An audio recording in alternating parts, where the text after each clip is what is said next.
ക്ലാസ്സിലേക്ക് ഏവർക്കും സ്വസ്വാഗതം. അനു, ഇന്നെന്താ വലിയ സന്തോഷത്തിലാണല്ലോ? പിന്നല്ലാതെ, വചനം പഠിച്ചു തുടങ്ങുമ്പോ സന്തോഷമല്ലേ വേണ്ടത്? ഓ, നീ വചനം പഠിച്ചു തുടങ്ങിയോ? ഞാനിതൊരു വെല്ലുവിളിയായി എടുത്ത് വചനമെല്ലാം പഠിച്ചു തുടങ്ങി. നീ സമ്മാനം വാങ്ങാനല്ലേ പഠിച്ചത്? നീ എന്നെ വിശ്വസിക്കും. ഞാൻ വചനം വായിച്ചു തുടങ്ങിയപ്പോ എനിക്കിത് സന്തോഷമോ? ഞാൻ പഠിപ്പിടിച്ച് ചെയ്തിരുന്ന കാര്യങ്ങളെല്ലാം സന്തോഷത്തോടെ ചെയ്യാൻ തുടങ്ങി. ഞാനും ഈ ആഴ്ചയിൽ വചനം വായിക്കാൻ തുടങ്ങട്ടെ. വചനഭാഗം ഏതാണ്? എന്താണ് അതിൽ പറയുന്നത്? വിശുദ്ധ മാർക്കോസിന്റെ സുവിശേഷം അധ്യായം 4 35 മുതൽ 41 വരെയുള്ള ഈ ഭാഗങ്ങളിൽ 2 അത്ഭുതങ്ങളുണ്ട്. ഏതാണ് എനിക്ക് ഇഷ്ടമായത്? രക്തസ്രാവക്കാരിയുടെ അനുഭവമാണ് എന്നെ ഏറെ ചിന്തിപ്പിച്ചത്.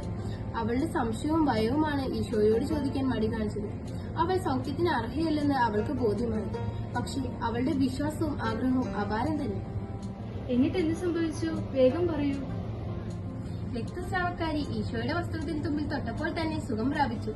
ഈ സമയത്ത് തന്നെ ഈശോ തിരിഞ്ഞ് ശിഷ്യന്മാരോട് ചോദിച്ചു, എന്നെ ആരാണ് തൊട്ടത്?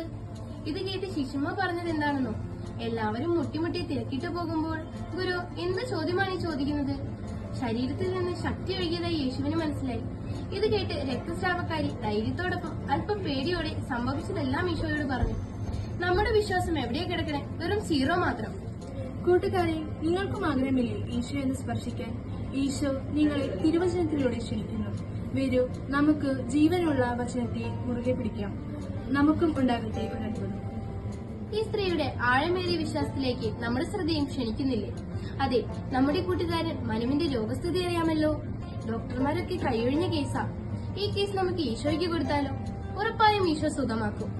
നിങ്ങൾക്കറിയോ, ഈ ആഴ്ച PTA ജനറൽ ബോഡി മീറ്റിംഗ് നടക്കുന്നു. 30-ാം തീയതിയിലെ വായനകളും പ്രാർത്ഥനകളും PTA-കാരുടെ നേതൃത്വത്തിലാണ്. ഒരു സന്തോഷ വാർത്ത കേൾക്കണോ? ജൂൺ മാസം ജന്മദിനം ആഘോഷിക്കുന്ന എല്ലാ കുട്ടികളും നാളത്തെ കാഴ്ച സമർപ്പണത്തിൽ പങ്കുചേരുന്നു. ദിവ്യബലിക്ക് ശേഷം ജന്മദിനം ആഘോഷിക്കുന്ന എല്ലാ കുട്ടികളും അൽത്താരയ്ക്ക് മുന്നിൽ നിന്നുകൊണ്ട് ദൈവത്തിന് നന്ദി പറയുന്നു.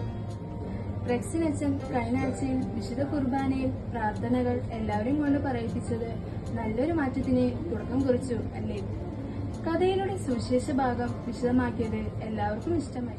ഏറ്റവും ശാലി ടീച്ചറുടെ നേതൃത്വത്തിൽ നടന്ന വിധവയുടെ കൊച്ചു നാടകം എത്ര മനോഹരമായിരുന്നു. വിധവ ഇല്ലായ്മയിൽ നിന്ന് സമർപ്പിച്ചപ്പോൾ ആ വീട് മുഴുവൻ അനുഗ്രഹം കൊണ്ട് നിറഞ്ഞു. നമുക്കും വേണ്ട അനുഗ്രഹം. അതെ, ഈ നാടകം കണ്ടപ്പോഴാണ് ഇതിന്റെ അർത്ഥം മനസ്സിലായത്. മാത്രമല്ല, നാം നാളെ ലഹരി വിരുദ്ധ ദിനമായി ആചരിക്കുകയാണ്. ഞാൻ ലഹരിയൊന്നും ഉപയോഗിക്കാറില്ല. അങ്ങനെ പറയാൻ പറ്റില്ല. നാം വിചാരിക്കുന്നത് മാത്രമല്ല ലഹരി. ഉദാഹരണത്തിന്, നാം അമിതമായി മൊബൈൽ യൂസ് ചെയ്യാറില്ലേ? അതെല്ലാം നമുക്ക് സോഷ്യൽ മീഡിയയോടുള്ള ഒരുതരം ലഹരിയാണ്. നാം അമിതമായി എന്തിനെ ആശ്രയിച്ചിരിക്കുന്നുവോ അവയെല്ലാം ലഹരിയാണ്.